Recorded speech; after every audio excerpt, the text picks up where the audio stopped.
February 15, 2017. FBI sweep puts U.S. media in terror as Trump prepares to jail top reporters.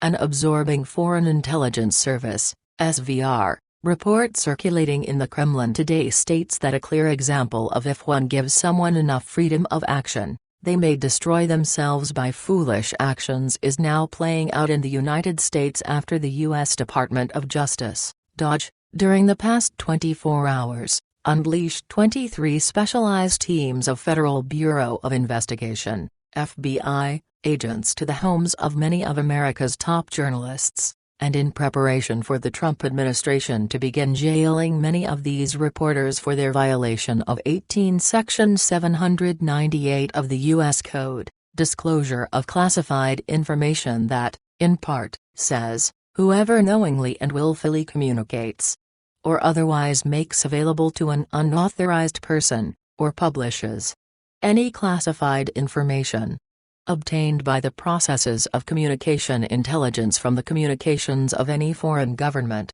shall be fined under this title or imprisoned not more than 10 years, or both.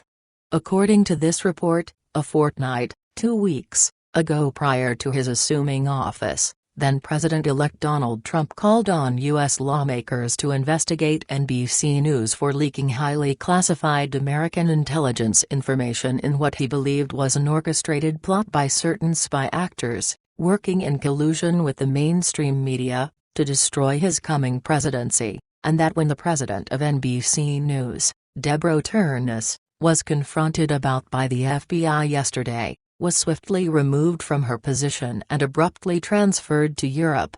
Knowing of what his own intelligence agencies were preparing to do against him once NBC News fired the first salvo against him, CIA order, "We're taking traitor Trump out now," this report continues. Trump, who says intelligence community giving out classified information to press like candy, aided by former U.S. Army General Michael Flynn, who was the U.S. military's top spy master, deployed a classic canary trap maneuver against these spy actors and their journalist abettors, and that is a method for exposing an information leak by giving different versions of sensitive information to each of several suspects and seeing which version gets leaked. The main bait deployed in this Trump-Flynn canary trap maneuver, this report notes, was through an innocuous telephonic conversation General Flynn initiated with Federation Ambassador Sergei Kislyak after the Obama regime had placed sanctions on Russia, and that General Flynn correctly detailed the substance of by his stating, "It wasn't about sanctions. It was about the 35 guys who were thrown out." So that's what it turned out to be. It was basically, "Look, I know this happened. We'll review everything." I never said anything such as, "We're going to review sanctions," or anything like that. Nearly immediately after General Flynn had talked to Ambassador Kislyak, this report details, the first bird captured in this canary trap maneuver was the Washington Post associate editor David Ignatius, who built his career on repeating what his CIA sources tell him, and who in his 12 January column wrote, according to a senior U.S. government official, Flynn phoned Russian Ambassador Sergei Kislyak several times on December 29, the day the Obama administration announced the expulsion of 35 Russian officials as well as other measures in retaliation for the hacking. Swiftly following David Ignatius into the Trump-Flynn canary trap, this report continues, were numerous other birds who have self-identified themselves as being from every mainstream media newsroom in America, including the New York Times, who just yesterday published, phone records and intercepted calls show that members of Donald J. Trump's 2016 presidential campaign and other Trump associates had repeated contacts with senior Russian intelligence officials in the year before the election, according to 4 current and former American officials. And that the Kremlin responded to by stating, "Let's not believe anonymous information. It's a newspaper report which is not based on any facts." Not being understood by the American people about this New York Times revelation, SVR analysts in this report note, is that the CIA classifies every single Russian government functionary as an intelligence official, and that prior to the U.S. presidential election, these voters knew that Trump had visited Russia. His now U.S. Secretary of State Rex Tillerson had extensive meetings with President Putin and other top Federation officials when he was CEO of Exxon. General Flynn had visited Russia, and Trump's former campaign manager Paul Manafort, likewise, had extensive Russian ties due to his international election consulting business. In point of fact, this report continues, by the same criteria the U.S. mainstream media decries Trump, and anyone associating with him, for having ties to Russia, must also now include nearly every single top American corporation, their CEOs, and executives who, likewise, regularly meet and have phone calls with Russian intelligence officials including Pfizer, Boeing, Ford Motor Corporation, PepsiCo, Procter & Gamble, McDonald's, Mondelez International, General Motors, Johnson & Johnson, Cargill, Alcoa and General Electric, to just name a few. As it would be insane, beyond belief for any normal person to believe that the tens of thousands of American citizens and business leaders who daily visit Russia, and make phone calls thereto, are all spies working for the Federation. This report further notes, the truest reason for these U.S. mainstream media journalists fanning the flames of Russia hysteria against Trump has nothing at all to do with reality, but, instead, has everything to do with their wanting him impeached from office. In their zeal, however, to destroy Trump, this report continues, these U.S. mainstream media journalists have blindly overlooked the most important fact in this war they've started against their president, and that is these unelected intelligence operatives who are leaking classified information to them work for President Trump, not the other way around. And though a relatively small number of Trump's unelected intelligence operatives have, indeed, been colluding with the U.S. mainstream media to bring him down, this report says, these journalists, and their publisher leaders, have failed to notice at their peril that at their president's side to command is, at least, 1,271 government intelligence organizations, 1,931 private intelligence companies, in 10,000 locations in the United States, who are presently working on counterterrorism, homeland security, and intelligence, and that when added together as a whole, includes over 854,000 Trump loyalists holding top-secret clearances, and who are sworn, and ready, to defend him. Also failing to be noticed by the masses of these U.S. mainstream journalists, this report continues, is that the Trump-Flynn canary trap maneuver has already sprung, and as evidenced by President Trump secretly moving General Flynn to the most powerful, and secretive, American spy agency known as the Bureau of Intelligence and Research, INR, nearly 48 hours ago.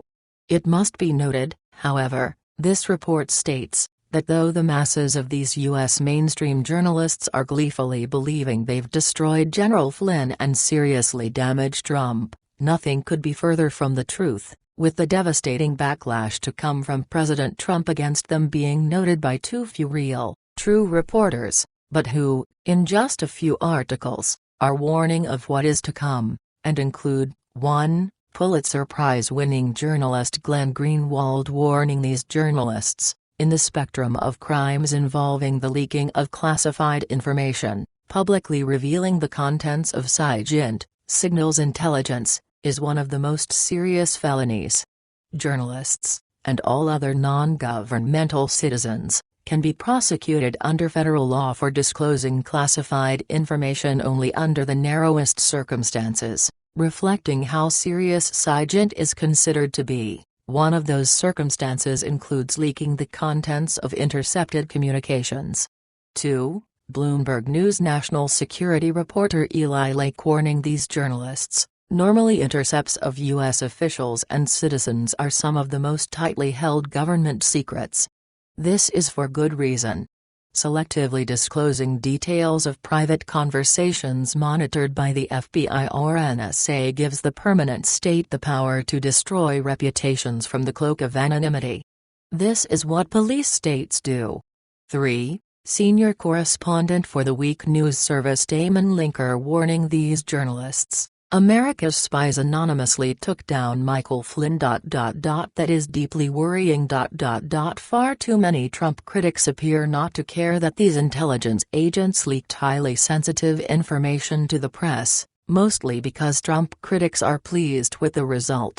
But too little, and too late, did these warnings come to the masses of these U.S. mainstream journalists who have grossly violated the United States' most powerful laws against leaking classified information, this report says, and as evidenced by the less than 24-hour period between when General Flynn was secretly moved to his new intelligence position by President Trump and the FBI teams that began sweeping up journalists in both New York City and Washington, D.C., armed with what are called National Security Letters, NSLs, this report explains. These FBI teams are presenting their targeted canary trap journalist birdies with an administrative subpoena issued by the President Trump's federal government authorizing these agents to gather information for national security purposes, and that do not require prior approval from a judge, and if spoken, or written, of by the recipient means automatic imprisonment.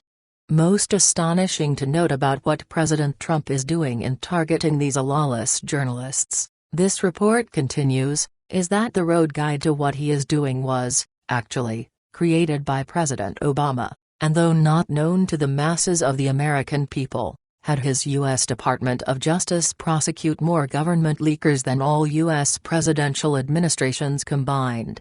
Unlike President Obama, though, this report notes, President Trump has something on his side no other American president in history has ever had in battling against illegal government intelligence leaks to journalists, a stunning new poll showing that the American public now says that their trust and confidence in the mass media to report the news fully, accurately, and fairly has dropped to its lowest level ever recorded in Gallup polling history.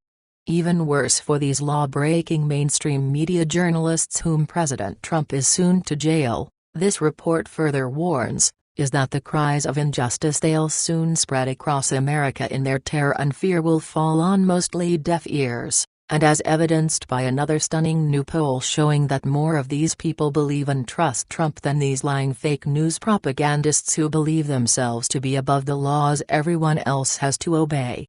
And in the preparations now being done for his jailing of these journalists, this report concludes, President Trump has begun to assemble his action team, and that includes his former Republican Party presidential campaign foes Governor Chris Christie and Senator Marco Rubio, both of whom are the first guests Trump has had to a private dinner meeting at the White House since his taking power, and with Governor Christie being one of the most powerful U.S. district attorneys against public corruption, and Senator Rubio being a top member of the U.S. Senate Select Committee on Intelligence. These CIA-led propagandists will soon realize the brutal truth of the old American maxim, no one is above the law.